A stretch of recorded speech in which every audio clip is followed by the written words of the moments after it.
Arteta! What a strike! What a screamer! Zola! And a fantastic goal! Arsenal back in it! And here's Limpar, lines it up, finds the net.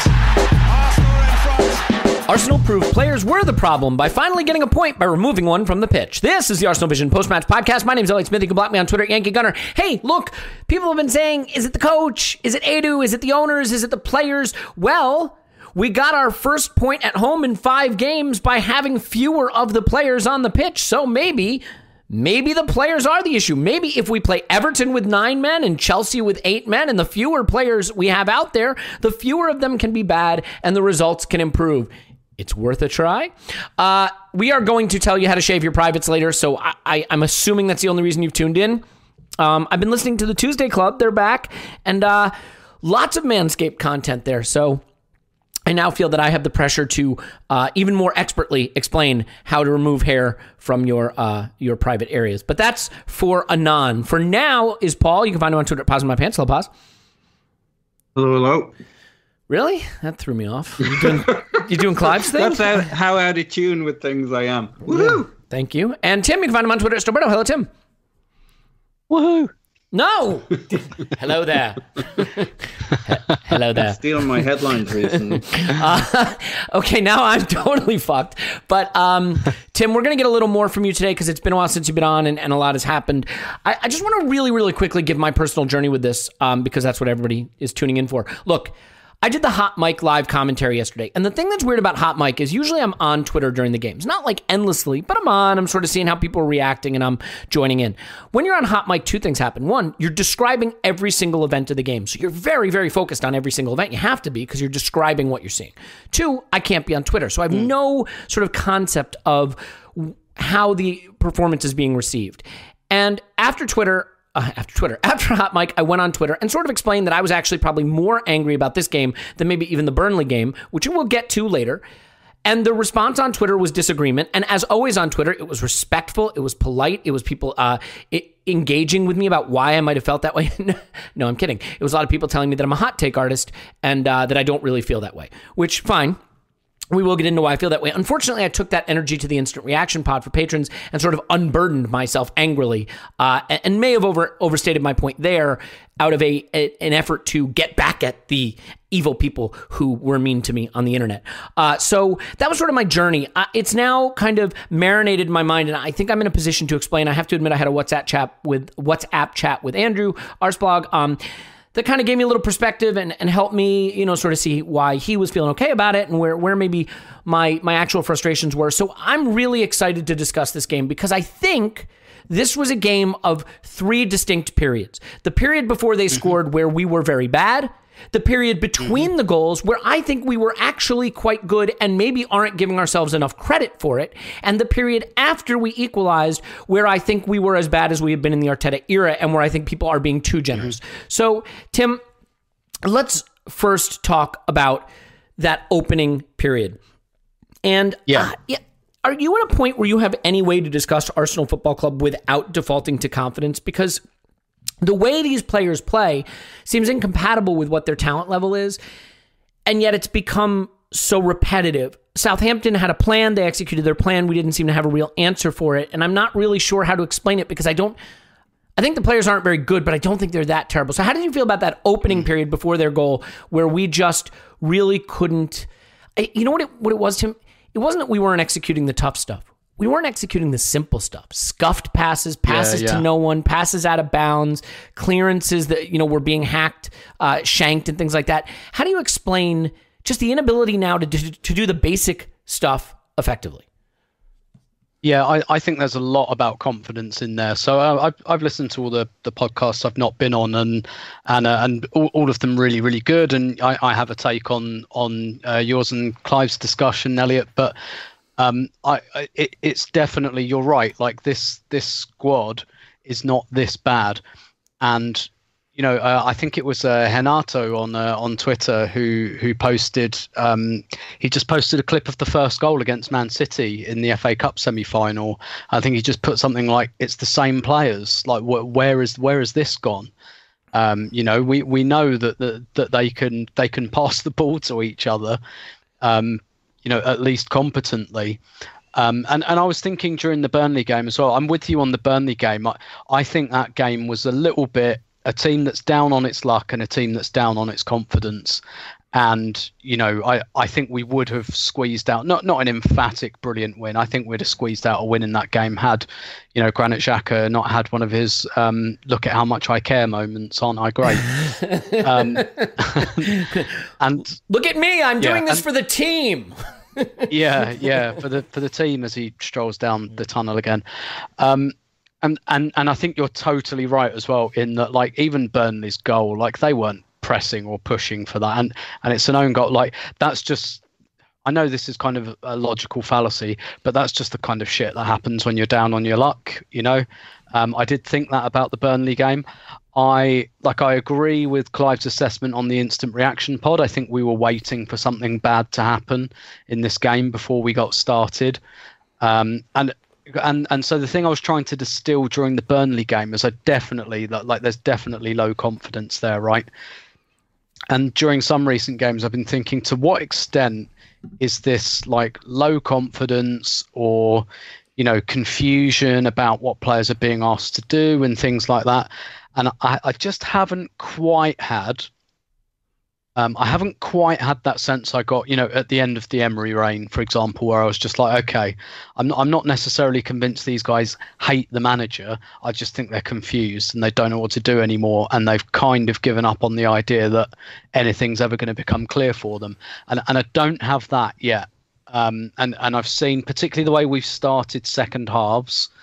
I've seen some semblance, you know, I've seen, I think, enough signs that this team is still, you know, invested in this manager, as it were. But it just seemed to, I definitely think it's mainly confidence. And I do think that's perhaps something that was missing a little bit from the Burnley pod discussion. You know, the impact of low confidence, like, it's, you know, you go up the stair. What was it Arsene Wenger said about confidence? It's like you go up via you go up via the stairs, but you come down via a lift, and you can tell that we're like in the basement confidence wise, even if there are like tactical things happening.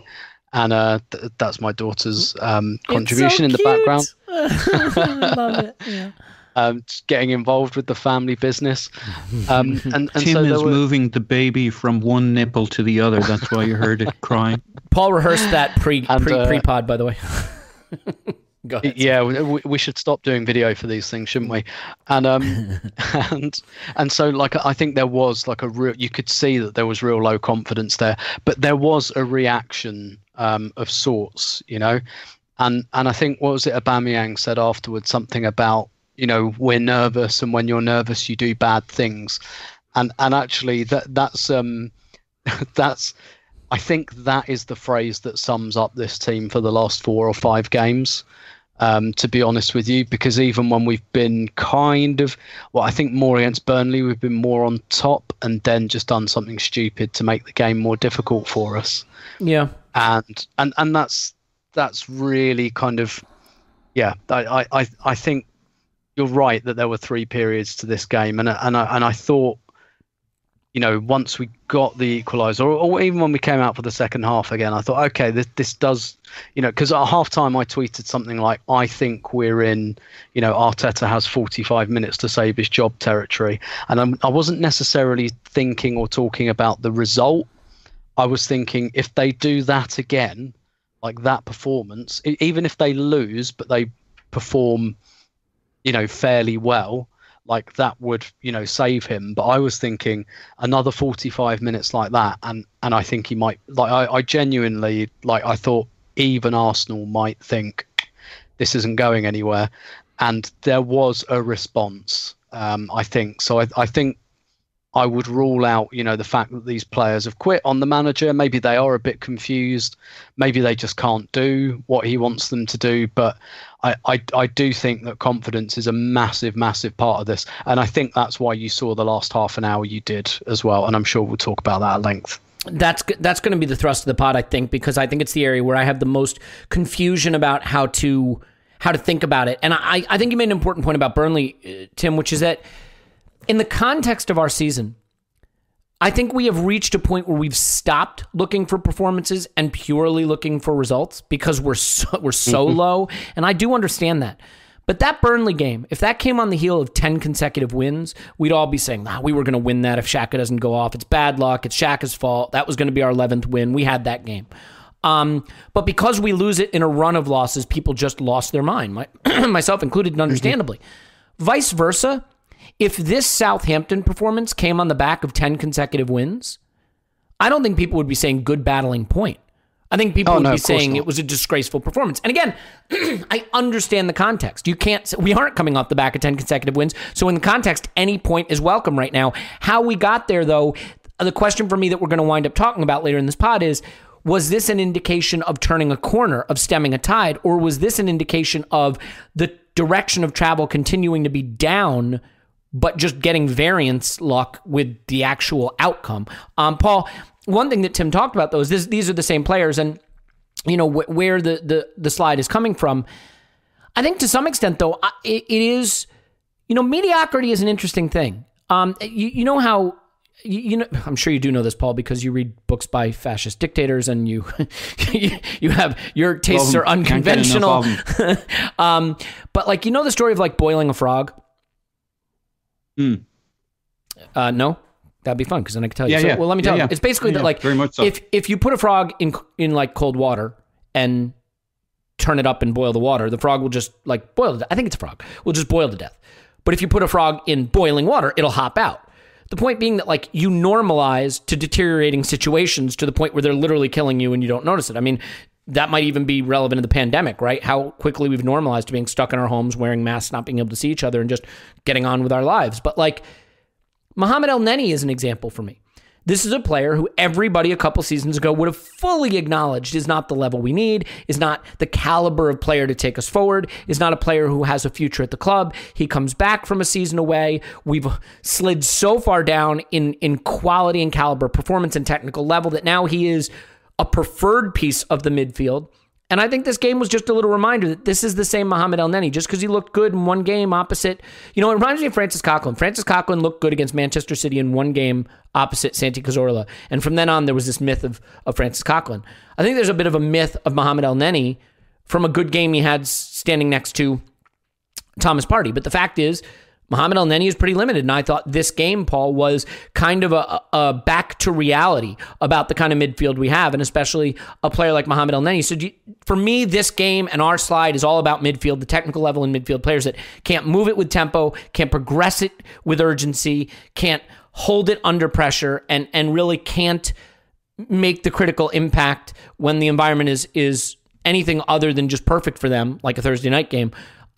So for me, it's about the midfield. In particular, this game, I look at Mohamed El Neni as an example of where that acceptance of mediocrity comes in. And am I being too harsh on El Neni, or do you think that there's some fairness there in terms of my appraisal of the midfield? I think you're being a little harsh. I basically agree with your scenario there. You nearly totally disrupted the conversation by throwing Francis Coquelin in there. I know you need to rush to his defense. But can we move on? You can say we already know about him. We've had the argument. We've had it so many times. I'm going to say 15 seconds on him. There is nothing average about Francis Coquelin. Touché. He did not have one game against Manchester City in which he popped. He popped in many games. Now, why would that be? Could he do it without Cazorla? Many think not. But whether he was good or bad, whether it was a good game or a bad game, he was not average. He had superpowers and he had massive flaws. Whereas the antithesis of that is El Neni, apart from once every 4 years or when Halley's Comet comes through, he hits a thunder bastard from the halfway line. Outside of that, he is, if you want to call it... The 5 out of 10 solid player at everything? Sorry, broke up a little bit. Sorry, I was just saying the perfect example of more of a 5 out of 10 player at everything. Yeah. Like always, you can bet. Now, the thing is, where I think you've been a little harsh is he can also be a 6.5 out of 10 player when he has a bit of confidence, a bit of love, blah, blah, blah. I think we've seen some of that, but it still doesn't fundamentally change your summation that he is not the level that our midfield should be at. He's a goodish player, but he's not a good to great player. Boiling frogs and concept, I think that's right. But I guess I'm not struggling with that as much. I kind of thought we were all on the same page, but then I'm not out there arguing with people at the moment about it. Like, we're not very good, and we're getting a little bit worse all the time. But that only seems kind of natural to me, given what we kind of know is going on and what we see on the pitch. And I'm pulling my hair out about it because we seem to be going in a downward slope, but it doesn't cause consternation for me. Like, everything that's happening seems entirely understandable given the kind of slide we're on. We need some things to break our way. At the end of this game, something broke our way, which is good. As you intimated, it doesn't mean we've even begun to turn a corner. I think Clive made a great point that, like, we started this game waiting for bad things to happen, like a beaten dog. And, like, we kind of needed to go down a goal before everybody said, oh, shit, right, let's jump in this together. Let's go for it. You didn't have anything to protect then, right? The alternative was not going for it, and like, there was just nothing to protect, so they just went for it. They started taking pot shots. There was clarity as to what was going on. The worst situation in the world was when we're tied, because the guys are like, I don't trust you, I don't trust me, I'm not fully confident or even partially confident that the manager is giving us the plan that makes us successful. So I will try, but I won't try super hard because I don't want to be the guy who gets red carded, screws up, makes the mistake. Everybody starts not trusting themselves, anybody else, and you kind of... So until we have some good fortune, not brilliant play, or the manager comes up with some super duper plan he's been saving for this moment, I mean, I guess you're going to struggle a lot more with consternation than I am. I'm kind of seeing what I expected in the Southampton game at each stage, but none of this surprised me. I'm not saying I could have guaranteed you it would turn out like this, but I don't know what the dilemma, we started cagey and scared against a good team who went a goal up. That clarified things. There was no other option then than everybody to go for it and trust each other, because the alternative was not doing that. We got our goal, went down a player, and then we busily shit the bed, as I would have predicted we would have, because we've been through it so often. Yeah, look, it's not so much that I expected different. It's that I think there is a willingness to say the players are shit and we're shit, and yet there's not a willingness to be honest about the individuals. You know what I mean? So it's like, oh, the players are shit, we're shit.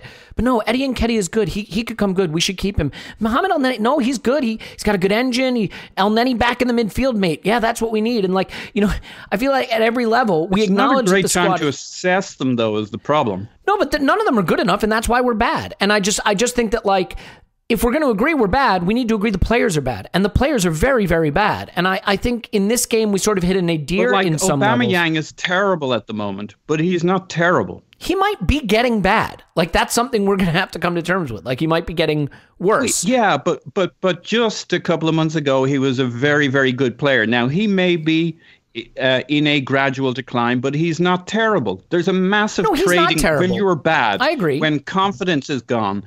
When people we're not getting him the ball. We're not getting him in space. Eddie Nketiah is a really good, I suspect, penalty box finisher. He never gets the ball in the penalty box. He played a nice little pass in the build-up to this goal. But Paul, do you see what you're doing? Players are not getting into the positions where they can shine. You're doing what I'm saying I view, and I'm not saying you're wrong, but I view as the problem, which is we're willing to say the team is shit. And yet, when it comes to the individual assessment of all the players, we have an excuse for why that player's not shit. The team is bad. We're not playing well. We're not getting them in the position where they need to. All of these players are bad. All of them. None of these players are good. They all have to go. None of them are taking us where we want to go. If every single player at Arsenal left today, we'd be no worse with 11 new players. They are all bad. And like Aubameyang is the least This bad is where you of get them. into trouble. But they're all bad. This Okay, all right. makes no sense. Tierney's It fine makes no and Gabriel's sense to fine. say they're all bad. 90% of them are It makes never no top sense four to say quality. they're all bad. Who's good? That is not the same as Who's they're any all good? bad. Oh, come on. We're at 15th or 16th in the table. That's the performance of this team. That is not the level of all the players. Some of them should be playing for a club that's 15th or 16th. Some of them should be playing for a club that's 7th, 8th, 9th. You're absolutely no. Some You're of them are right. good That's fair. enough. This is still less. We are less than the sum of our parts right now. I cannot disagree sure. with that. You're right. I think They're not all bad players. It's just you can't have proper conversations if that's your starting point to say all the players are just bad. You just can't have a You're proper right. It's conversation. hyperbole, and it's not helpful. I hold my hand up. You're right. What I mean more is I suspect that there may be 2 or 3 players in the squad, full stop, that are a level that when we want to be a top 4 Champions League team would, at where they are right now in their career, right now, are at that level.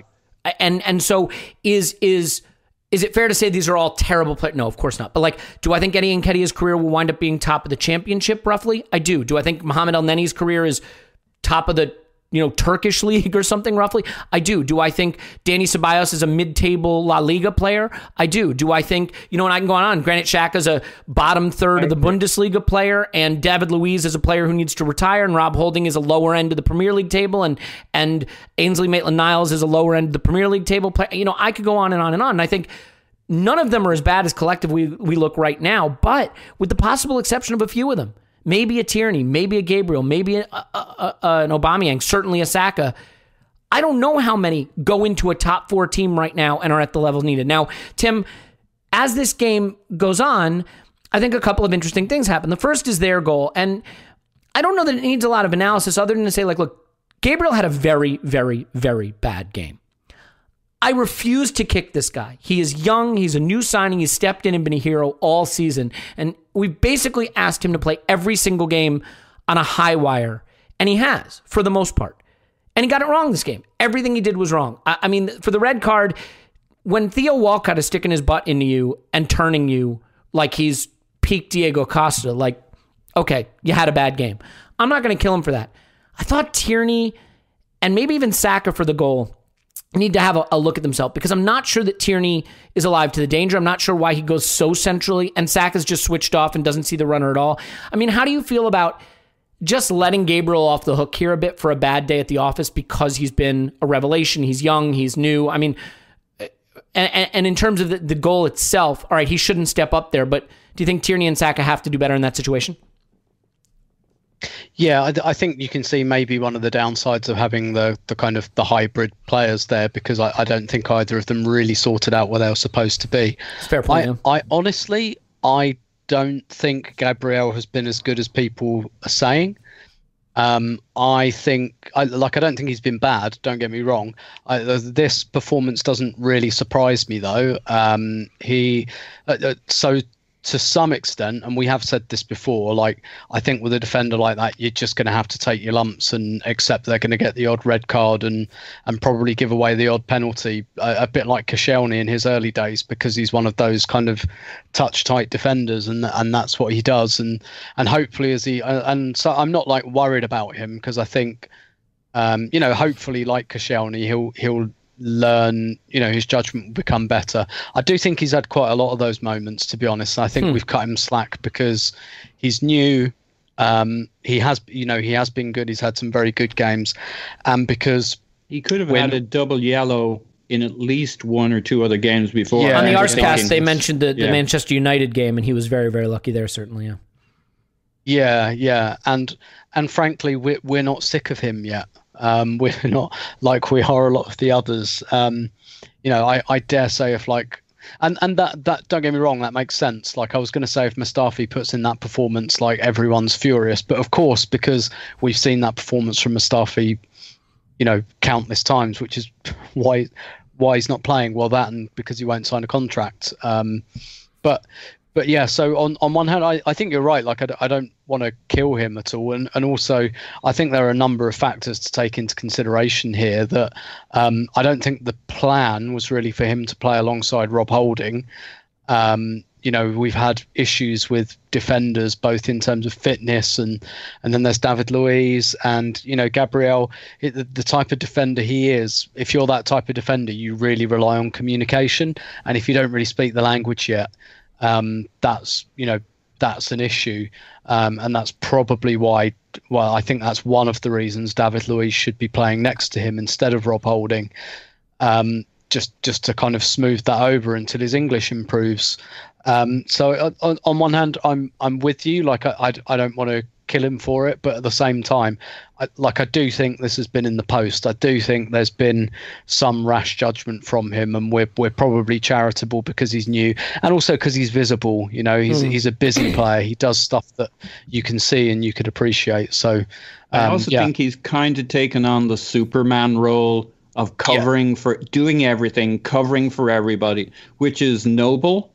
But unless you really have your shit together, you're going to do this, or you're going to get that other red double yellow that he should have got at United, etc. He's now trying to do a bit too much for everybody. Yeah, and why does he commit that foul on Walcott on the halfway line? Because he looks back and he sees, oh shit, there's a massive gap there. Like it's kind of. It is a bit of desperation as well, but I think kind of understandable desperation. Like his first booking, I don't want to kill him for kicking the ball away. I thought that was right, because if you look at the way that was shaping up, Southampton, I think it was Che Adams had the ball down, quick free kick, and I think one pass would have unpicked us. Doesn't say a lot for our defensive organisation, but I was kind of thinking, yeah, all right, take that yellow card. I think that's a good yellow card to get. It's just you've got to be careful after that. Yeah, and in general, I don't think there was a lot of help from the midfield. I think a lot of the things that were wrong with this game when it wasn't going well were down to the midfield, just sort of abandoning ship a little bit. Yeah, absolutely. That's a better way to put it. And so, Tim, I'll stay with you just for a second, because I actually think the interesting thing in this game is, while a lot of the focus is going to be on the gritty way we held out for the draw down to 10 men, which I don't agree with, is the way we responded to going down the goal. Between the goals, we were quite good. Between the goals, we outpassed them. We outpassed them in the final third. We outshot them. We outperformed them massively in expected goals. Before the goal, we got outpassed, out final third, out XG, outshot. And obviously, we know what happened after the red card. But between the goals, we played well. And again, all this is always grading on a curve. But I thought we put them under good pressure, and we scored a good goal. And I want to talk about the goal we did score with you a little bit. So it's interesting, right? It comes from the kind of triangle on the edge of the area that good clubs have routinely, right? A winger slides it to a forward who plays it to another forward running in behind, and that forward finishes beautifully alone, in the box. And it's just the kind of goal we used to create so much. I think of Iwobi, Alexis, and Ozil, right, in those situations. Or maybe it was Alexis, Giroud, and Ozil, or Theo, or whoever, Jack Wilshere running through. But here's the interesting thing. To get to that triangle, Bukayo Saka had to single-handedly dribble 4 guys off the wing. You know what I mean? Yeah. And so we create a goal from the kind of pattern of play that we need more of. But the problem is the way we create that pattern of play is Bukayo Saka having to basically put on a cape and a Superman outfit and get us into that position. And then we have to get a little lucky with, I think the Saka pass is intended for Aubameyang, who doesn't get it, which allows Nketiah to tap it through to him. Great. We'll take what we can get. But so do you think that's fair that position, that kind of exchange of passes, small passes between the forwards around the edge of the box, is exactly what we've been crying out for? But in that very same move, you see the flaw in the team, which is that the only way we're able to get into that position is not through effective possession and progressive passing, but through one young player taking it all on himself. Yeah, absolutely. What we don't have in the team are like combinations and partnerships at the moment. We're chopping and changing central midfield partnerships because none of them work. We're chopping and changing centre half partnerships because none of them really work. We're chopping and changing formations because we don't have that combination. One of the things I'd written about recently, like one of the things I am excited about looking at the composition of this squad is what the future of our left-hand side looks like. I think Tierney, Martinelli, Saka, that's a triangle that could really do some damage for us in the coming seasons. Like, Saka on the left side of a midfield three, maybe Martinelli on the left forward spot with Tierney. Like, I can see those three. Look, if they're half as good as Cole, Pires, and Henry, that would be lovely. But like that level of combination, and we just don't have it. I thought this goal was really interesting for a number of reasons. First off, I think it kind of emphasised how, although Aubameyang went back onto the left for this game, I don't think it was the same left that we'd seen before. I think, and I know Clive made this observation, and it was also Adrian Clark did a good bit in this on the breakdown of the Burnley game, how we're kind of, we described Lacazette as playing that number 10 role, and that is kind of it. But at the same time, like, Aubameyang was coming short a lot in that Burnley game as well, and Lacazette was going. It was like one in, one out, one popping out to link play, and the other one running in behind, and it almost looks more like a 4-4-1-1, and I think that's kind of what we were doing here as well. Aubameyang, he was nominally on the left, but there wasn't as much, I don't think, of this way out on the touchline stuff. I think he was tucked in much, much more, and often you saw him getting ahead of Eddie Nketiah. And you could see that being more like, and sometimes Aubameyang had come short into that kind of number 10 position, and Nketiah would be ahead of him. So I kind of think we went for the same but slightly different, and I think you saw it in that goal. Like, Nketiah and Aubameyang are in a straight line while that kind of unfolds, and it could have just as easily gone the other way. It could just as easily have been Aubameyang touching it to Nketiah. I'm glad it went the way it did, although Eddie's good in front of goal. I'm not, but when Aubameyang got in that position, even in his goal scoring form, did you ever have any doubts? Not even a little. Nope. You knew where it was going. Yeah. And let's put it right. He hasn't been missing chances like that. He hasn't been getting chances like that. We haven't been putting him in those positions. But onto Saka and his part in it, I think this is so interesting for a number of reasons. And I'm really going to zoom out and go in for the narrative here. Like, because every time I watch Bukayo Saka play, did you ever see them? You must have seen the movie Scent of a Woman with Al Pacino. Oh, yeah. Hooah. Yes. Yeah. I love that movie. I feel like Colonel Frank Slade at the end of that movie, giving the big 3.5 minute speech about Charlie, who's played by Chris O'Donnell, as like, I'm Colonel Frank Slade and Bukayo Saka's Charlie, and I'm standing there in front of everyone going, protect this guy's future. because like this guy has character, and that's how I feel about Saka. It's not just that he's a brilliant footballer, and it's because he has, like, and given what we've seen in the last couple of games, Granit Xhaka grabbing someone's throat and pretending to be the big man, that's not character. That is the opposite of character. That's a quitter. That's someone who's taking himself out of the situation for his own ends. Quitter. We've seen it several times, and a quitter is like a cheater, Elliot. If someone cheats on you, if they do it once, they'll do it again, right? You say this, when someone shows you who they are, believe them. We've seen it from Xhaka. Quitter. I'm not fucking fooled by that guy pounding his chest and walking off down the tunnel. Fuck off. Quitter.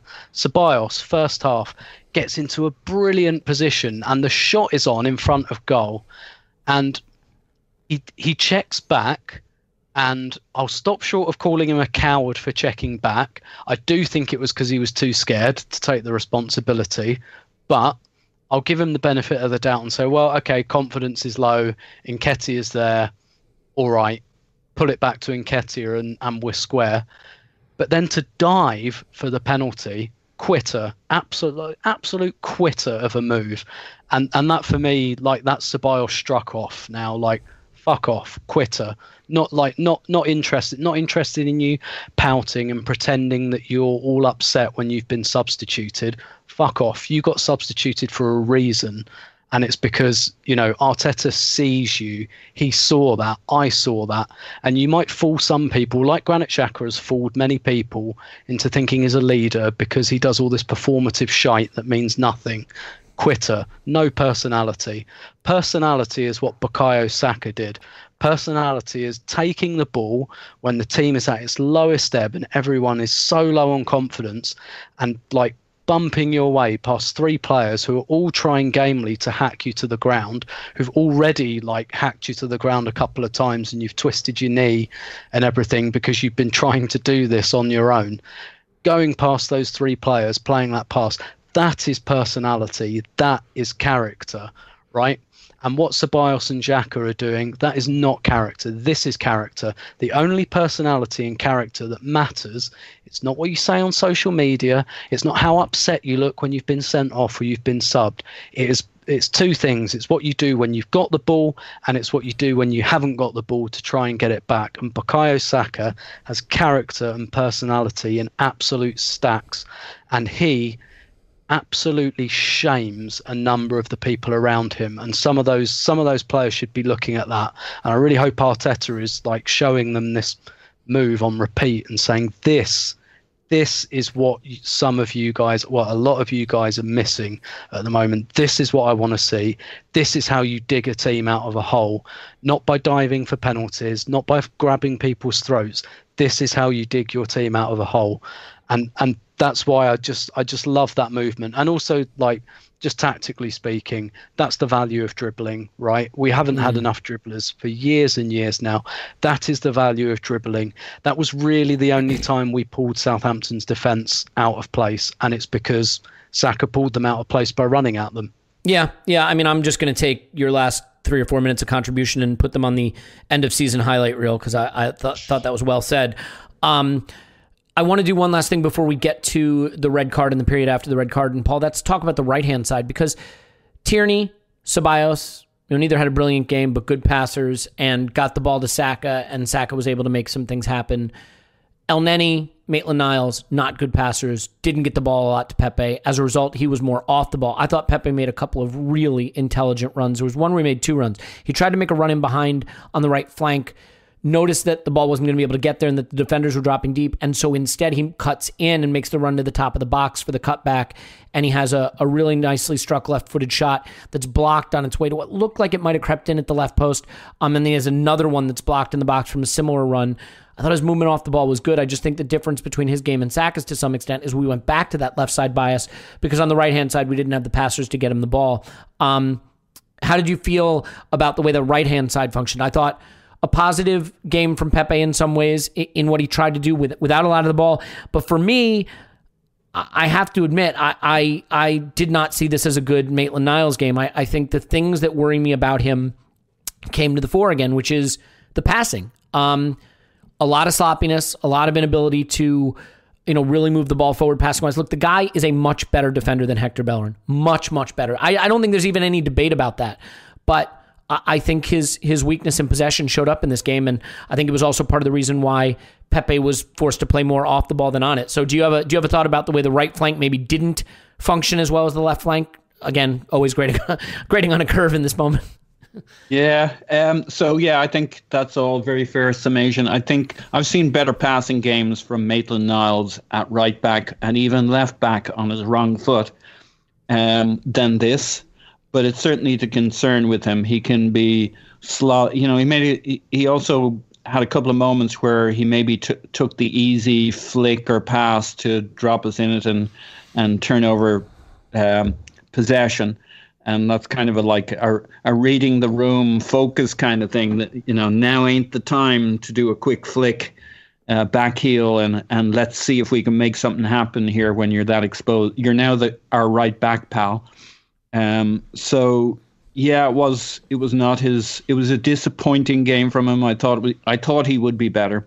I thought his passing would be better. I thought where he might let us down a little bit is just final third, whipping in the crosses or whatever. If he runs into the box, I think he's a decent attacking option when he gets up the field and runs into the box and dribbles.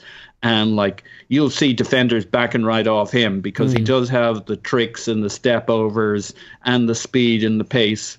His final ball is not going to be great, but that wasn't really his problem in this game. He was a little disappointing playing us up and out. And yeah, you're right. The whole right side, therefore, between him and Elneny, who was maybe a 5 out of his range of 5 to 6.5 performances out of 10. He toiled manfully as usual, El Neni, but didn't really give us much of a spark. I think the thing about Pepe is more, it was a game of what could have been here. He had two, as you mentioned, shots on his left foot, which were very promising for him. And they're the kinds of thing, we got the Saka goal, which is probably about as much as we deserved.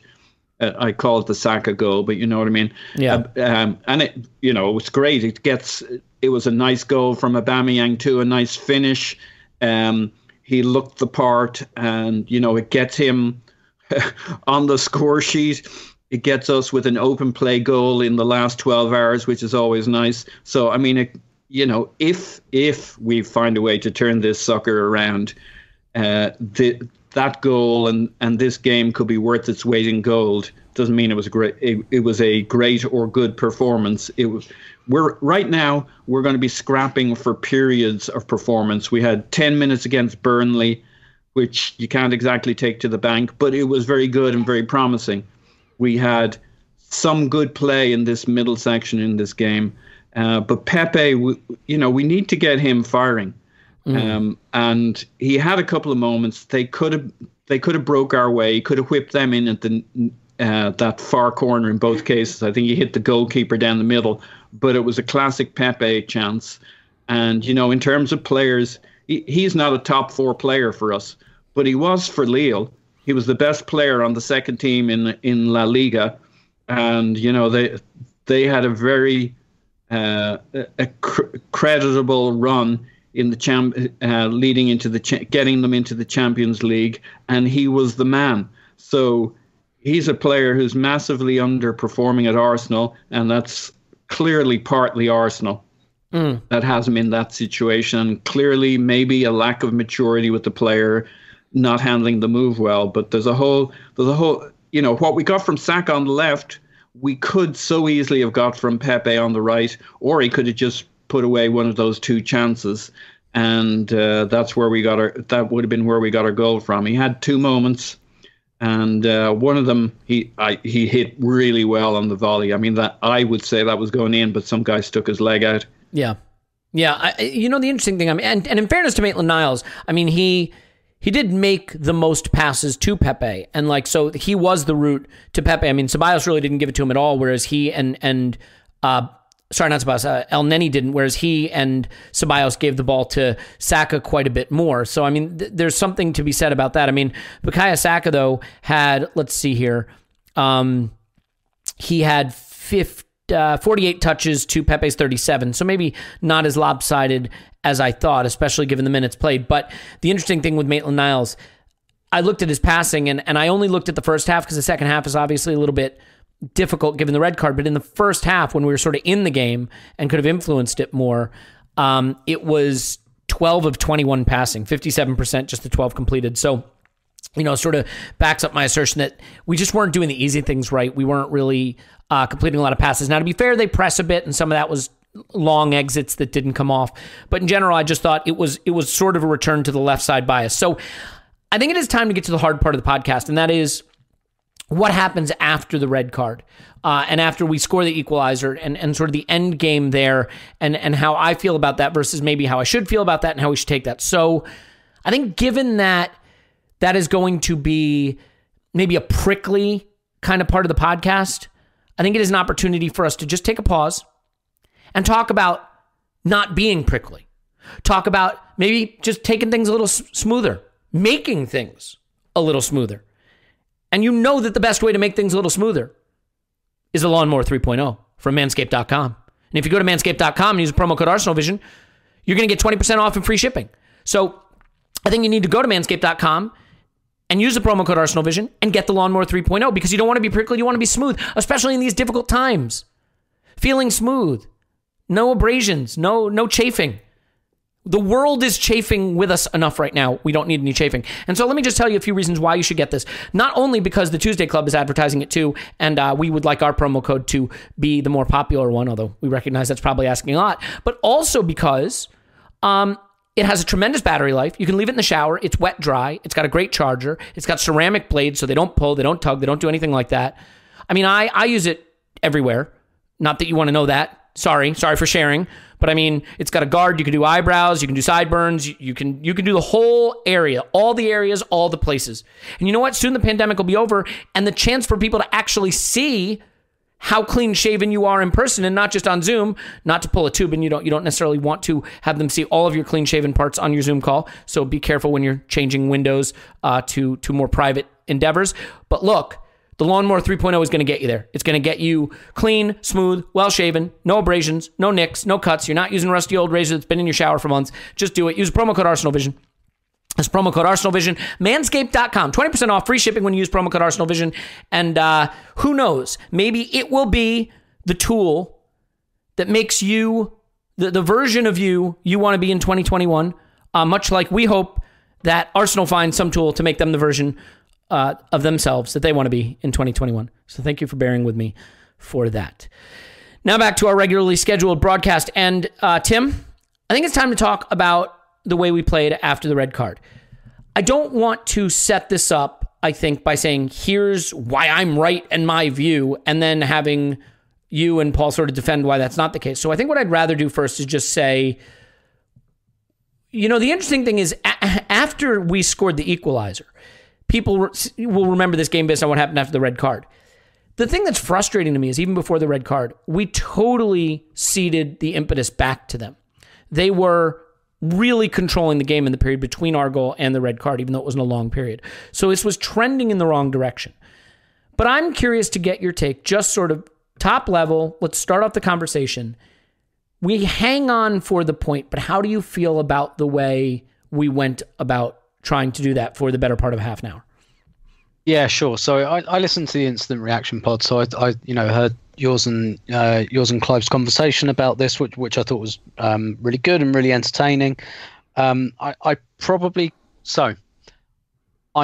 with you in terms of, on one hand, I think even if you're hanging on for a point, having 10% of the ball is not actually the most logical way to do that.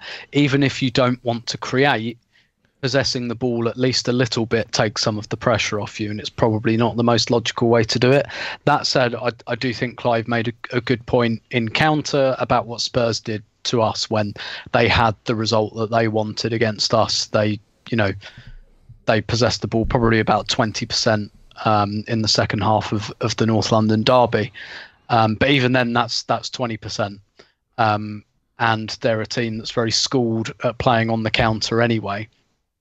So I'm with you on that. My read of it is basically that I completely understand why it happened. I also happen to think that David Luiz and Rob Holding are better defenders doing this. I think, you both said that you thought Rob Holding played well, and he did, but that's because this is the kind, this is going to sound really unkind. Rob Holding looks good because he's playing for a team in 15th in the Premier League, and I kind of think that's what he is. He was linked with Newcastle. There's a reason for that. And I don't mean because he's terrible, but I mean that's the kind of defending he suits. I think clearing the box, getting his head on things, defending his own box basically. So I kind of understand why it happened. I also think a substitution Mikel Arteta made revealed a lot when he hooked Ceballos for Willock. I do think part of that was because maybe sending a bit of a message to Ceballos about some of his play in the incident I referenced earlier, but also a midfield of Ceballos and El Neni can possess the ball. They won't do a lot with it, but they can possess it. When you take Ceballos off for Willock, why are you doing that? You're doing that because we saw it a minute after Willock came on. He ran the ball forward 20 yards and he won a free kick. That's what Arteta wanted at that point, right? He wanted someone who could carry, win a free kick, take the pressure off.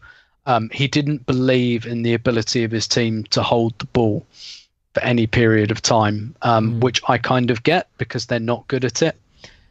As for how I viewed this, I think it will entirely depend on what follows, because I'm more inclined to agree with Clive's take that, confidence comes back slowly and this is one brick and you go back brick by brick by brick. But it will depend on what happens next. against Everton. So again, like absent the result, if the performance is slightly better against Everton as a consequence of getting this point, then, and let's say we draw against Everton and we're just all right, that's an improvement. And then I'd be inclined to think, okay, that was a worthwhile point. The way I kind of think of it, I'm going to go a bit Paul here with my analogy. We had to do disgusting, craven things to get this draw, right? And probably what we've got right now is like post-wank clarity. Oh, Jesus Christ. Oh my gosh. You know what, that makes me feel a lot less uncomfortable about myself. So like, without putting I'm not going to not put too fine a point on it. I'm going to put a very fine point on it. You know, sometimes you get the post-wank clarity, the tissues are there. There's like items from the fruit drawer in the fridge. You know, that you delete all your internet history, you get rid of it, and you're like, God, I've done this now. I need to get rid of all of this paraphernalia, delete my internet history, and just forget that you're in the baby's room, for God's sakes. That's how we need to treat the last half an hour of this game. Is we did something horrible and disgusting, and we got what we needed. We got the short-term kind of, the short-term hit that we needed. Let's never speak or think about it again, and let's never do it again. Let's clear it all away. We will not be analysing this. This will not be coming up in our video analysis sessions. We did something craven and disgusting to get our point. That's it, done. Let's never do that again, because let's never be in the position where we have to do that again. And let's use that as the building block for Everton and Chelsea. And who knows, maybe we'll even be 1-0 up in one of those games. Ha ha ha. With 10 minutes to go. And that experience of defending our box will come in useful for, hopefully not as much as half an hour, but maybe 5-10 minutes we need to hold out in one of the upcoming games. Maybe that will be useful for us. For me, it needs to be a one-off. And if it's a one-off, it's kind of fine. If it isn't, and if we're 0-0 with Everton on 61 minutes and we start doing that, it's a problem. It's terminal. So that's how I'm looking at it. It's about what comes next, basically. Yeah. It needs to be a building. It needs to be a jumping off. That's what it needs to be. So setting aside that you've sort of broken my brain a little bit with the analogy, let me just lay out my perspective as sort of clearly and logically as I can, absent any sort of emotive language. Because as I said at the beginning of the podcast, I came into the instant reaction pod a little bit fired up from kind of being savagely disagreed with on social media, which fair enough, by the way. Yeah. Fair enough. And just to put a coda on that, I do think listening to the instant reaction pod, I wouldn't say that Arsenal deserve credit for that, or it showed fight or anything like that. It's a credit neutral, They did it. They kind of needed to do it. They don't really deserve credit for it. So setting aside whether I think trying to battle for a point in this game was right. I mean, there's a part of me that says we've let our expectations fall so far. We still should have tried to get all three at home to Southampton here. But where I will give in is I'm completely sympathetic to the idea that this team just needed a point. Totally fine. My argument isn't that we battled for a point. My argument is we didn't battle. We got lucky. This is bad process. If we play that way in that situation 10 times in a row, 9 times we lose and 1 time we get the draw. So I think saying we battled for a point misrepresents it, and I'll explain why. We were outpassed 246-21 during that period. In the final third, we were outpassed 89-2. In the penalty area, 14-0. They completed 14 passes inside the penalty area. Okay? They completed roughly 99% of their passes, not 99%, but 91% of their passes to our 55%. Now, here's the thing. We took off Eddie Nketiah. I know that we lost a center back, but we didn't really lose a center back. What we did is we took one player off the pitch, and the player we took off the pitch was a striker who had 23 touches in 64 minutes. Or 66 minutes, whatever it was, 23 touches. So the suggestion that when you take a player off who had 23 touches, who wasn't really in the game from a possession standpoint, and by taking that player off who was never really that involved anyway, you are now going to be outpossessed 90-10. that you cannot complete more than 55% of your passes, that you can't push them out of your box so that they are completing literally 10% of their, or 5% of their passes inside your penalty area, that they are completing a third of their passes in your final third. The thing that bothered me wasn't just the concession of possession completely, but the willingness to sit so deep. I was on the hot mic and I said the irony is right before the Redmond chance. I said, look, we're really pinned back here. We're pinned so deep in our penalty area. We've got to push out a little bit. We've got to push the lines out a little and get some pressure on the ball. If you don't pressure the ball this close to our goal, they will find an opening. And like a second later, I think it was Vestergaard or whatever, chipped that ball over the top to Redmond because he was under no pressure.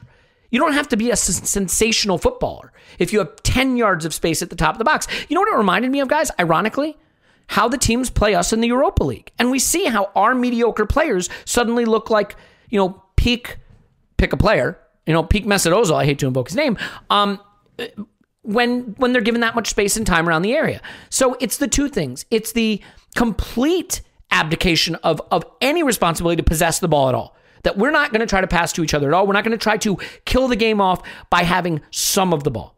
It's also the complete abdication of territory, that we're not going to press the ball. If you say something is a battling point, I expect to see we're in their shorts, we're on the ball, we're making tackles, they're struggling to complete the passes, they're trying to bring it over the halfway line to pressure us, but we're in their face. There was none of that. We didn't expand the accordion at all. We shrank into our box and gave them all of the opportunity. And to be fair, if James Ward-Prowse had his normal game of delivering crosses and set pieces, we'd be in a lot of trouble. The thing that I think deserves a lot of credit, Holding especially, is just that they never troubled us from set pieces, and they're one of the best teams in the league at that. So, that is sort of where I come down on this. And think about it. There was a game during the Emery era, towards the end of the Emery era, where we went down to 10 men against Aston Villa, and it's some of the best football we played under Emery. We were down a goal, we were down a man, and we battered them and won it 3-2. Now, this Southampton is better than that Aston Villa, but they're not Barcelona, peak Barcelona. They're not Manchester City. So I think, again, I understand the point in context was very important. What I can't get to intellectually is the idea that we battled for it somehow, because we didn't. We didn't battle at all. We sat in our box. We were scared. We couldn't pass. We couldn't get out. We couldn't keep it. Outpassed 246-21. 14 completed passes in the penalty area. And a lot of just praying to get away with it. And we did. And I think we got away with it because Southampton didn't do what they could have or should have done, not because we did. And you'd say, oh, well, we had a chance too. We did. We had the header. The Holding header could have won it, and that would have been even better than the draw. But if we're going to be focused on process rather than outcome, I think the reason I'm upset is I don't see this as, people were like, Elliot, you got to stop the rot. I don't see this as stopping the rot. I get that we got the point, and I'm thrilled. But I see the way we played that last 30 minutes as more of the rot, as a scared team that abandoned all of its footballing principles. And my last point, Paul, before I'll turn this over to you, because I know I'm on a bit of a monologue here. A lot of people on social media, their attitudes are like, oh, so what? 4 consecutive home losses. Southampton are, much better than us right now, and we're just supposed to go at them down to 10 men? Well, first of all, you could say maybe we should, but no. See, that's the thing. That's the false binary. I'm not saying the only options are what we did or go at them. I'm saying the option is have some of the ball, possess it a bit. The irony, guys, how did we win the FA Cup? How did we play under Arteta early on? We played out from the back. We played around pressure, right, for quick hitting goals. So this should have suited us a bit. Sit in, pass out, have some counters. We didn't do any of that. So I think, no, it's not that we should have gone at them. Of course not. I get where we're at. I get the low ebb we're at. I'm saying when you're out past 246-21 for half an hour by Southampton at your home pitch, just because you've taken off a 23-touch striker, that doesn't sit right with me. Seeing us, you know what it reminded me of, Paul? It reminded me of a League Two side in the FA Cup trying to battle for a replay against the big Premier League team.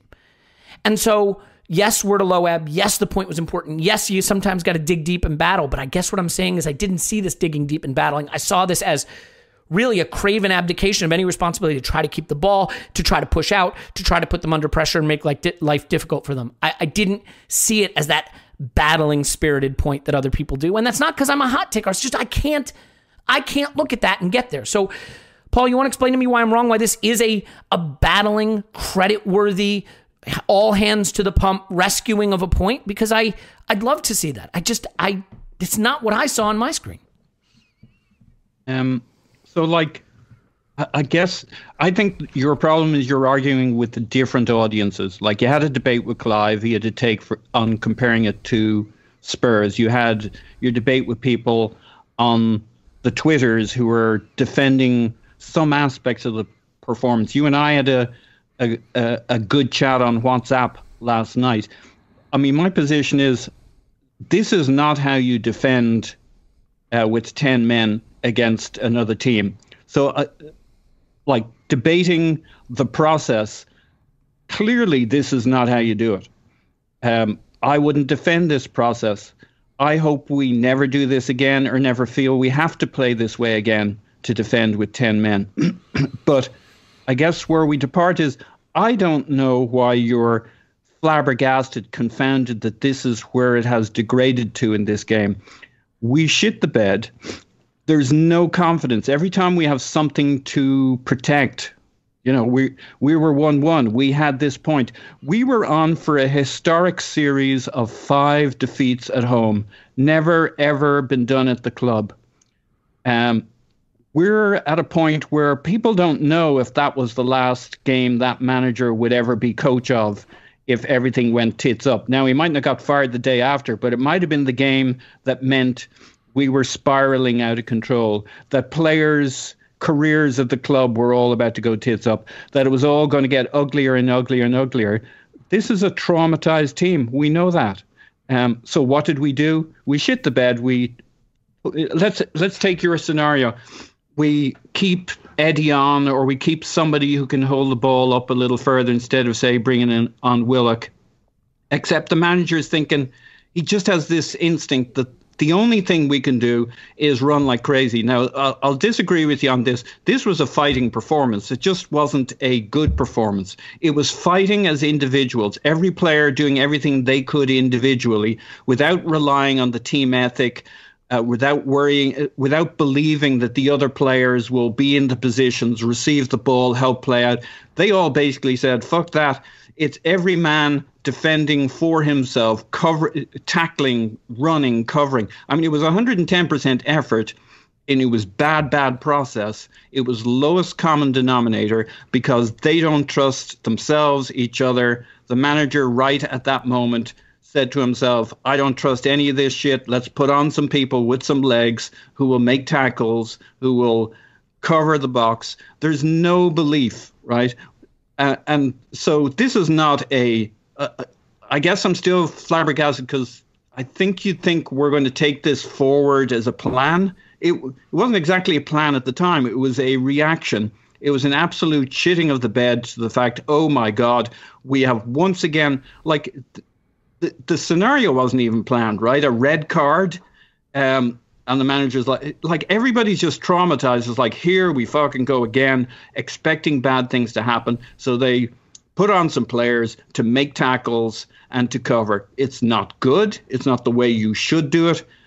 But I don't think it necessarily means anything beyond if in the next game against Everton, guess what I expect to happen if we're 1-1 with Everton and a guy gets red carded. I expect the same thing to happen again, and I'm not going to be flabbergasted. And I don't know who I'd be arguing with on Twitter about it. But if they really want to tell me that's a great process and this is the way forward and we're turning it around and it was a fighting performance beyond a bunch of guys doing everything they could individually, well, I guess I understand why you get into that debate. But I just don't think there's a lot to debate here. We're in a bad place. They care. They just don't know. Once they're under the cosh or it feels like things are going bad, it just degrades into a bunch of players running around trying to do what they can do. What's the way forward? Well, we need some luck. We need some breaks. The things that are somewhat not under our control, because we're going to get games back to back unless we get some luck. If we had a two-week break, they could work on something. If we could get some players back, but we've lost them. We weren't planning to lose Gabriel. Now Gabriel's out, I guess, for one game. Don't worry, Shaq is back. It's all good. Yeah. So, we're just rattled. And it's only when we're all clear what we need to do. We're a goal down. We need to be aggressive and play that we can play. But as soon as we're one goal up against a half decent team or 1-1, we're going to get ultra conservative, not trust each other. It's going to be like this for a while until we get lucky and we get a couple of results. More likely is it gets worse. Yeah. And sorry. this could have been this game absolutely felt to Arteta and these players like this was the nadir. This, holy fucking shit, we were 1-1 with 11 players. We just lost a player. Oh, fuck, this is it. In the next 10 minutes, it's all going tits up. It's Emery 2.0. We're all fucking toast. You know what's interesting to me, Paul? It's just, I guess it's the hard part is that, for example, we weren't great against United in our win at Old Trafford. But I saw some process there that I can get behind and say, because look, that win, I celebrated that win lustily. I was not in the group of people who were like, well, we kind of wrote our luck there. No, screw that. That's a win at Old Trafford. You take it. Was it vintage? No. Did it have some of the same old problems of chance creation? Yes. But we pressed in the first half, and that press resulted in challenges for them. We did some things that I can point to and say, that's some good process there. The irony is, we went down to 10 men against... Were we down to 10 men against Leeds? I feel like we've been down to 10 men against everyone. Yeah, we went down to 10 men against Leeds. We get a draw against Leeds that we probably didn't deserve. And what's weird is I remember people felt that game was crap. Nobody was saying, oh, great battling draw. This was worse, in my view, in terms of how we approached. But do you not see how those games are apples and oranges? That, if we'd lost 2-1 to United... Arteta wasn't getting sacked. No.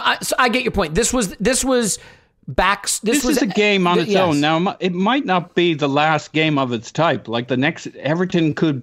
Well, it won't be as bad because it won't be 5 losses in a row. Like this was it. All right. Well, this is like I had another analogy for you on the WhatsApp. If you're a tightrope walker and you can walk between 2 buildings no problem, just at 10 feet high off the ground, you can do it with your eyes closed. You can do it on your hands. Now, if you got a fear of heights and they put you 1,000 feet up in the air, let me tell you what I'm going to do as a tightrope walker. I'm going to get down on my hands and legs and I'm going to clamber across the other side. And you can tell me all you like, Paul. You can do that 1,000 times out of 1,000 times. I am fucking shitting myself and I'm going to do lowest common denominator to get across there. And yes, it wasn't the best way to make sure we didn't concede a goal, but it was the one way we knew how to do it. Now, it opened the additional possibility of conceding, but they knew what to do. Don't trust anybody, tackle, run, keep it simple. Okay, and I think, actually, Tim, I think you said it best. We did some terrible, disgusting things that let's never speak of them again. Yeah, but that's it. But Tim, I guess what I would ask, because Paul just said we knew what to do, run, tackle. Like, maybe this is what I'd want to ask you. Tell me the things we did to earn that draw that were good, other than just getting it. You see what I mean? Like, what was a thing in your view, watching that, they said, at least we're doing this well to earn this draw? Like, did we put them under pressure? Did we make it difficult for them to find the entry pass? I guess you could say we defended set pieces well. Like, what are the things that you would characterize? Because like in the Athletic article, there's a big Athletic article that came out, Ornstein and James McNicholas article, Gunner blog, about sort of the decline of Arsenal. It's not really about this game, but it touches on this game and it talks about, a battling draw, basically. What are the signs of those battles that you see? Can you point to anything specifically that you liked in the way we battled for the draw? Because I am totally willing to get behind fighting for a draw to stop the rot in the position we were in. I don't love it, but I can get behind it. My issue isn't that. It's that I didn't particularly see that. So do you want to help me see that in any way, if possible? Yeah, it wasn't big or clever, but we gave them the flanks, we loaded the box, and we just said, put crosses in and we'll head them out all day. And that's basically what we did. The time, because here's the thing, and look, this is stuff that teams have done against us many times because it is difficult. It is difficult. Now, can you play like that realistically for 90 minutes? No, definitely not. 25 minutes, you probably can. If you play a team like that, you probably don't score in the first 25 minutes. You have to be patient. So I think there has to be a separation, well, in terms of, again, the context that it was the last third of the game as well. So it was a longer period of time than we'd have liked, but it was still a compressed amount of time. Had we gone down to 10 men in the 30th minute and done that, there's just no way, just absolutely no way that would work for that amount of time. But they could see the finish line and they went crawling towards it. And I think the defending in the penalty area was good. I think Southampton, they had that one chance with Redmond that hit the bar, and yes, we got a bit lucky there. They had is it Dnipro? Dnipro, yeah, he snuck in on the right side. He was open. Yeah, who dribbled through, but even then, Holding got to him. I thought Holding did well when we were down to red. That would be a silver lining there. Yeah, he marshaled the defense. Holding and Louise, they both did, because what do they both want to do whenever we come under pressure anyway? We saw it, in the FA Cup semi-final against Man City as well. David Luiz likes defending on the 6-yard line. That's where he feels comfortable. That's where he runs to when we come under pressure anyway. So again, that's not big or clever, but that was the tactic. Like I said, we brought on Willock, I think, because Arteta wanted someone who could run the ball up the pitch a bit. But again, we just didn't have enough about us to do that often enough. So and I know these are performative kind of gestures, but you could see the high fives between Holding and Louise. I thought Holding and Louise looked, because it's almost like centre back heaven, right? It's oh yeah, I get to do all the shit I like to do, and I don't have to expose myself. I just get to defend my 6-yard line, which, if every centre half was honest with themselves, that's kind of what they want to do.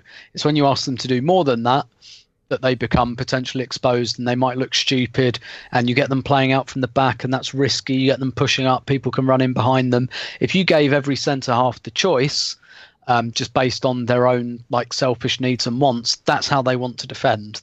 Just stick me on the 6-yard line, have 7 other people in the box with me, I'll head things out all day, I'll block shots, etc., etc. And so that's kind of what we did.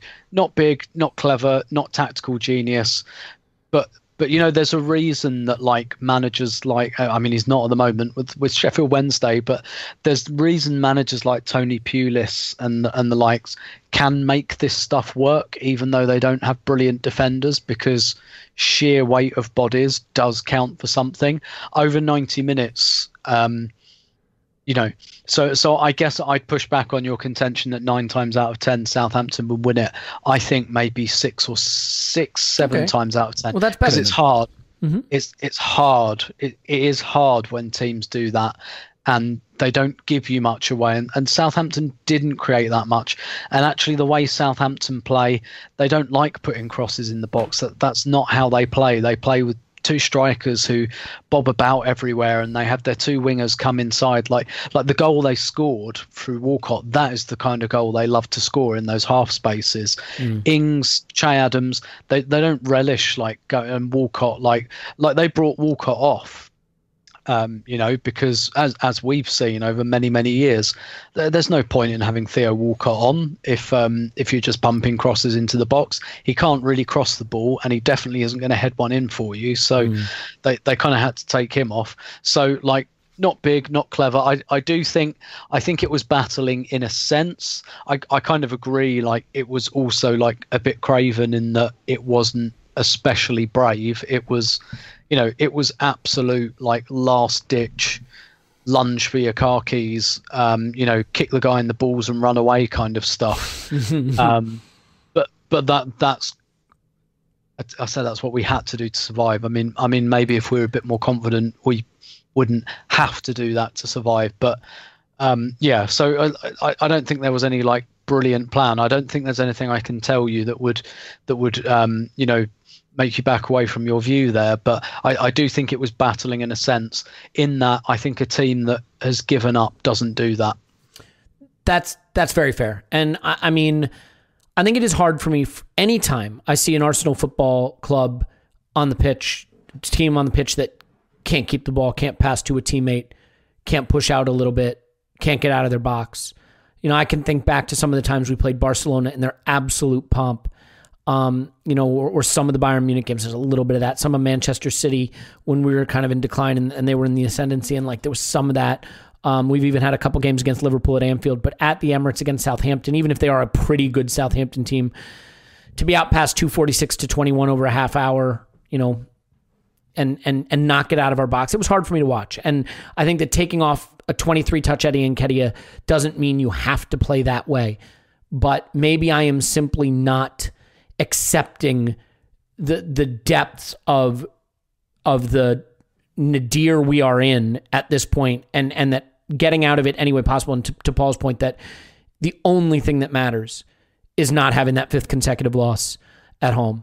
And we didn't, and that's great. And so I think we can sort of wrap it up there. But before we do, I just want to sort of ask Paul, I guess the other issue with playing this way, I think a little bit, is you're looking for a foothold. The funny thing about the Burnley game is we played decent. We really did. Going down to 10 men cost us the chance to win a game we would have won. We weren't great. I'm not saying we were great.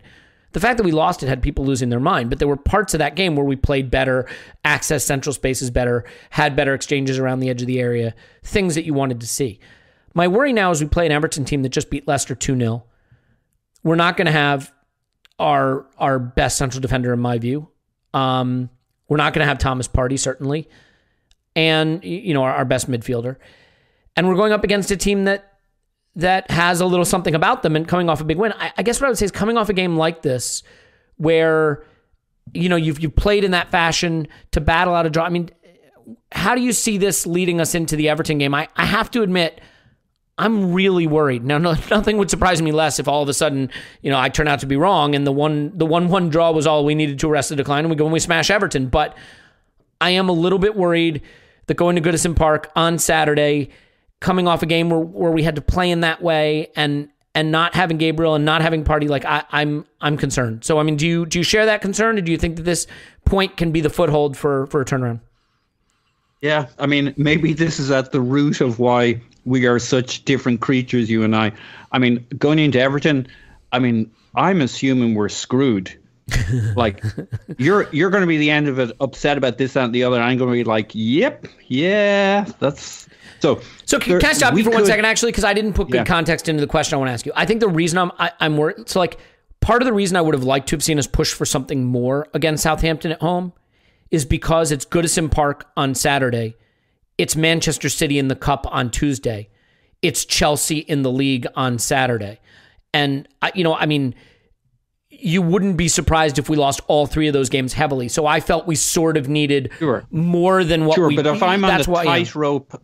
Yeah, if I'm on a tightrope between 2 buildings, I don't give a fuck what I'm doing tomorrow, right? So it's not good. You don't have the luxury. That's fair. You want to, like, we are geared to, first off, above all other things, first survive. That's what last night was. It wasn't pretty. It wasn't good. It wasn't even the best way to survive. It was the simplest way to survive. Get 10 players around who'll be physical, make tackles, stick close together. That was it. That was the plan. Because if the plan had been more advanced, there was no confidence.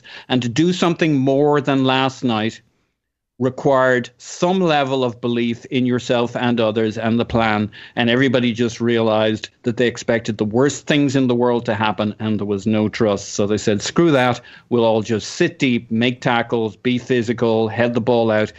Lowest denominator football we can have. Now, the problem, to your point, is we now go to Everton and we've to reflate ourselves to play actual football. I think it'll be kind of like the start of the game against Southampton, where we're trying to go through the motions of playing football where we trust each other while we really know we don't. Then they'll go up a goal at some stage.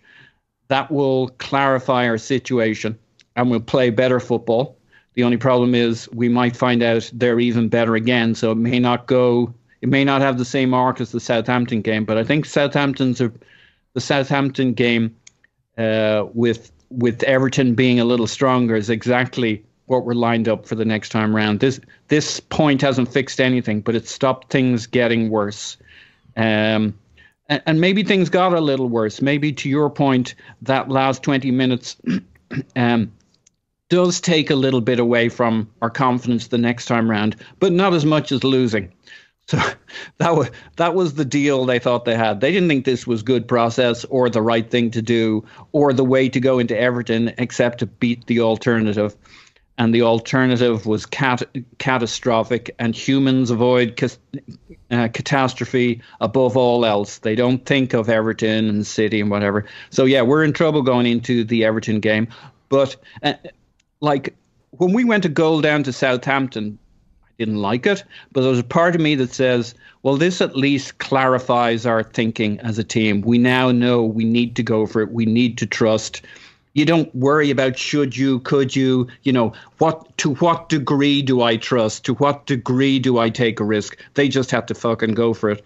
And it may be the same with Everton, that they go up a goal, then we see them actually kind of throwing that doubt to the wind. They'll have a little less nervousness because it's not the fifth home defeat in a row that's on the table. And the fact that it's Everton and it's away from home gives them a little freedom to, losing 1-0 or 2-0 is not totally catastrophic at Everton. It's bad. Well, at this point, nothing's catastrophic short of relegation, right? Because the season, for all intents and purposes, is dead. So No. I mean, last night was catastrophic if we lost. Like, Arteta he mightn't have got fired yesterday, but like, imagine being the first manager in Arsenal history in 130 years to lose 5 home games. That's catastrophic. I mean, he might, for all the support from the club, I mean, Emery had the support of the club, right? They absolutely intended to keep him for that season. As I had said all along, I just didn't realize how bad it could turn on him. If it goes down, it keeps going down. Yesterday could have been, I don't mean it could have been bad from an overall how our season goes. It could have been literally the end. It's basically a form of death, right?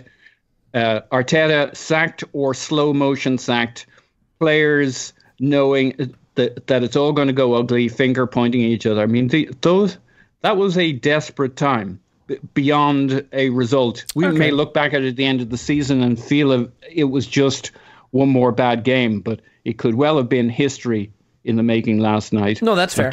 You don't have to be too hyperbolic, and the Everton game won't be, so they can play just a little bit less scared, because it wouldn't be a catastrophe to lose 1-0 at Everton. Yeah, no, I'll be curious to see if there is a freedom there. Tim, I'll just finish with this. I mean, after the derby, we had Dundalk away, Burnley at home, Southampton at home, and it was a run of 3 games to, not that anything's easy for us right now, but to maybe just kind of figure out who the players are to go to, who the guys are that he can lean on, what the formation is he can depend on before Everton away, City in the Cup, and Chelsea in the league. It's a tricky 3-game run. Granted, the EFL Cup doesn't matter, so who cares? But you don't want to lose heavily to Manchester City, regardless. Coming off this game, I mean, I think the biggest challenge now for Arteta is just who does he have the confidence to pick? I mean, I don't think Nketiah was very good. Ceballos, for a lot of the reasons you covered, was not. Elneny was not. Gabriel was sent off. Party's not available. Xhaka, the last time he was on the pitch, disgraced himself. So how does he bring him back? Maitland-Niles passed. He's suspended. Is he? It's 3 matches. Yeah. It was 2. That's a 3-match ban. No, it was a straight red. So the yellow card he got was I thought it was 2 yellows. Out.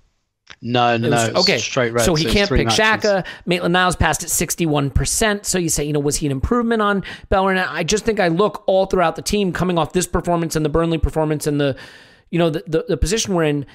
The biggest challenge he has now is a 3-game run that's tricky, and I'm not sure he's come away with a lot of confidence other than maybe Oba, Pepe, and Saka. I mean, in finishing here, I guess what I would say to you is, what does he do in terms of picking the team for Everton and the immediate future on the heels of these last few games? Because I'm not sure that he will have been given any kind of clear signal of what the solution system-wise or selection-wise is for him.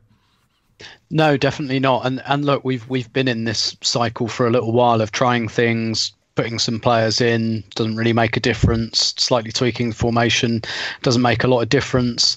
I guess that's why the confidence point is interesting. If they do it, like, I'm not saying they could come out of this game feeling super confident, but if they feel a little less like the world is ending, then that. So like the 3-4-3, for example, wasn't perfect, but it wasn't it wasn't dreadful. Like most of us kind of wanted to move on from it and see a bit more. And maybe that was misguided of us, maybe we're not capable of that at the moment. But I mean, there isn't really an answer to that. We've been searching for that answer for a little while. Well, the thing we haven't discussed on this podcast is Willian and Lacazette didn't get on the pitch. Willian was finally actually dropped for this game. And sure, look, without the red card, I'm sure we see both of them. Come on in that last 20 minutes.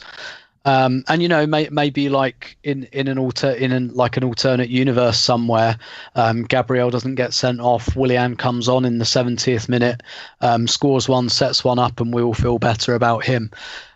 We're in rearranging deck chairs territory. I'm certain that Willian and Lacazette will both start against Everton, but obviously they started many a horrible performance anyway.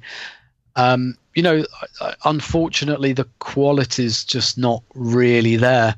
Particularly when you look at the bench, there aren't that many players you'd look at and go, oh, if we play him, like let's be honest, right? I guess I'd rather see like Reece Nelson than Willian, but Reece Nelson's not going to change our fortunes.